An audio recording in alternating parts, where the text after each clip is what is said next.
Hello everyone, this is ज्योति। आज की class में हम चैप्टर 4 जिसका नाम क्वाड्रेटिक इक्वेशन है उसका एक नया कॉन्सेप्ट देखेंगे, स्प्लिटिंग द टर्म मेथड। ये मेथड कहाँ काम आता है? किसी भी क्वाड्रेटिक इक्वेशन को सॉल्व करने के लिए हम इस मेथड को काम लेते हैं। मेरे प्रीवियस वीडियो में हमने देखा था कि क्वाड्रेटिक इक्वेशन क्या होती है, कैसे बनाते हैं, कैसे फॉर्म करते हैं क्वाड्रेटिक इक्वेशन को। अभी हम देखेंगे क्वाड्रेटिक इक्वेशन को सॉल्व कैसे करते हैं। कहने का मतलब x की ऐसी कौन सी वैल्यूज़ हैं जिनको अगर मैं यहाँ पुट करूँ तो ये चीज़ सॉल्व करने पे इक्वल्स टू ज़ीरो आती है। तो उस मेथड का नाम है स्प्लिटिंग द टर्म मेथड, जिसकी हेल्प से x की वो वैल्यूज़ आएंगी। ओके, इसके लिए हम क्या करेंगे, जो भी क्वाड्रेटिक इक्वेशन हमें दी होगी सबसे पहले हम देखेंगे कि वो क्वाड्रेटिक इक्वेशन स्टैंडर्ड फॉर्म में है या नहीं है। क्वाड्रेटिक इक्वेशन की स्टैंडर्ड फॉर्म मैंने आपको बताई है, ax² + bx + c = 0, यानी फर्स्ट टर्म x² की होती है, सेकेंड x की होती है, थर्ड कांस्टेंट होता है, x² का कोफिशिएंट 0 नहीं होता है। First term x², second term x, third term constant और x² का जो कोफिशिएंट है दैट इज़ 1। कुछ नहीं लिखा, इसका मतलब 1 है, तो 1 0 के इक्वल नहीं होता है। इस मेथड को अप्लाई करने के लिए क्वाड्रेटिक इक्वेशन में जो भी मिडिल टर्म होगी उसमें x के कोफिशिएंट को यहाँ लिख लेते हैं एक बार, और फर्स्ट और लास्ट टर्म का मल्टीप्लाई कर देते हैं, सिर्फ नंबर्स का। x² के साथ 1 है और यहाँ 6 है, 1 और 6 का मल्टीप्लाई करेंगे दैट इज़ 6। ओके, अभी हमें ऐसे दो नंबर्स इमेजिन करने हैं जिनका एडिशन 5 के इक्वल हो, यानी जो मिडिल टर्म से आपने नंबर लिया है उसके इक्वल हो, और मल्टीप्लिकेशन दूसरे वाले नंबर के इक्वल हो। क्या हम ऐसे दो नंबर सोच सकते हैं? ये बहुत ईजी है। 3 और 2 ऐसे नंबर्स हैं जिनके एडिशन से आपको 5 मिलेगा और मल्टीप्लिकेशन से 6 मिलेगा। अब हम क्या करेंगे, क्वाड्रेटिक इक्वेशन में फर्स्ट टर्म को एज इट इज़ यहाँ पे कॉपी कर देंगे, जो मिडिल टर्म है उसको स्प्लिट करेंगे। कहने का मतलब 5x के हमें टुकड़े करने हैं।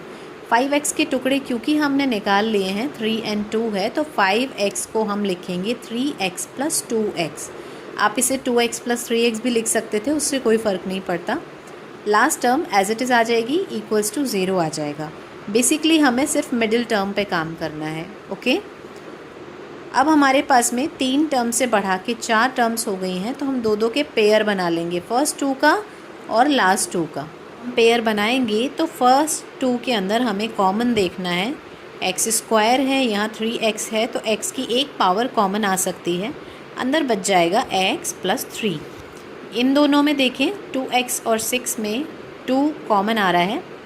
यहाँ पे ये कह सकते हैं कि हम HCF ले रहे हैं, 2 और 6 का HCF 2 होता है, अंदर बचेगा x + 3 = 0। ओके, अब ये पूरी एक टर्म है और ये पूरी एक टर्म है। अगर ब्रैकेट के अंदर आने वाली चीज़ सेम हो तो हम ये मान सकते हैं कि हमने अभी तक जो सॉल्व किया है उसमें कोई मिस्टेक नहीं है। अब हम इन फर्स्ट और सेकंड टर्म में कॉमन लेंगे। यहाँ पे ये कह सकते हैं कि ब्रैकेट वाली चीज़ को आप एक बार पहले लिख लीजिए, x + 3, और एक बार हम ब्रैकेट के बाहर आने वाली चीज़ को लिख लेते हैं, x + 2 = 0। ओके, अब ये कोई नंबर है x की किसी वैल्यू के लिए और ये दूसरा नंबर है x की किसी वैल्यू के लिए। दोनों का मल्टीप्लाई 0 आ रहा है। किन्हीं भी दो नंबर्स का मल्टीप्लाई एक ही कंडीशन में 0 हो सकता है, एक नंबर दोनों में से 0 होना चाहिए। अब अगर हम अलग अलग एक एक बार दोनों नंबर्स को 0 के इक्वल रख के देखें, x + 3 अगर हम 0 के इक्वल रखें तो +3 उधर ट्रांसफ़र हो जाएगा, -3 बन जाएगा, x की वैल्यू आ जाएगी -3। ऐसे ही x + 2 = 0 है, +2 को उधर ट्रांसफ़र करेंगे तो -2 बन जाएगा, x की वैल्यू आ जाएगी -2। तो हमारे पास में x की एक वैल्यू आई है -3, एक वैल्यू आई है -2। x पे जितनी भी पावर होती है इक्वेशन के अंदर, x की उतनी ही वैल्यूज़ आती हैं। वो वैल्यूज़ सेम हो सकती हैं, वो वैल्यूज़ डिफरेंट भी हो सकती हैं, क्योंकि x की हाईएस्ट पावर 2 है हमारी दी गई इक्वेशन में, इसलिए हमारे पास में x की दो वैल्यूज़ आएंगी, -3 और -2 ये वैल्यूज़ हैं। अब हमें ये कैसे पता चलेगा कि हमारे जो आंसर्स निकले हैं वो करेक्ट हैं कि नहीं? तो आप x की इन दोनों वैल्यूज़ को दी गई इक्वेशन के अंदर पुट करके देख लो। अगर x की इस दोनों वैल्यू के लिए ये पूरी चीज़ सॉल्व करने पे 0 आ रहा है, इसका मतलब ये जो सॉल्यूशन दे रखे हैं, ये जो वैल्यूज़ दे रखी हैं x की, वो इस इक्वेशन के सॉल्यूशन है। तो हम x is equal to -3 put करके देखते हैं x square plus 5x plus 6 में। दी गई क्वाड्रेटिक इक्वेशन है x square plus 5x plus 6 is equal to 0।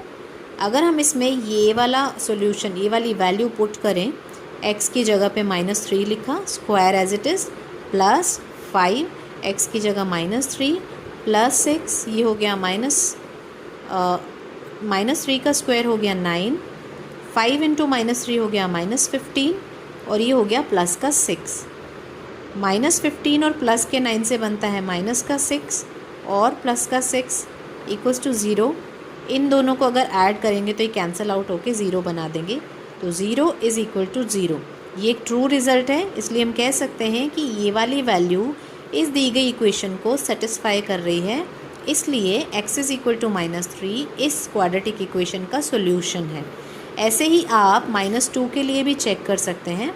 अगर आप इसमें -2 पुट करेंगे तब भी आपके पास में ऐसा ही रिज़ल्ट आएगा, 0 इज़ इक्वल टू 0। यहाँ पे ये मेथड एंड हुआ, splitting the middle term method, जहाँ पे हमने मिडिल टर्म जो 5x है उसको स्प्लिट किया। इस तरीके से आप क्वाड्रेटिक इक्वेशन के सॉल्यूशंस को फाइंड कर सकते हैं। अगर आपको मेरा वीडियो पसंद आया तो प्लीज़ इसे लाइक कीजिए। कंटिन्यू करने के लिए मेरे चैनल को सब्सक्राइब कीजिए, बेल आइकन को प्रेस कीजिए ताकि आपको आने वाले वीडियोस की नोटिफिकेशन टाइम से मिलते रहें, और उन लोगों के साथ में इस वीडियो को शेयर कीजिए जिन्हें इसकी ज़रूरत है। Thank you so much for watching.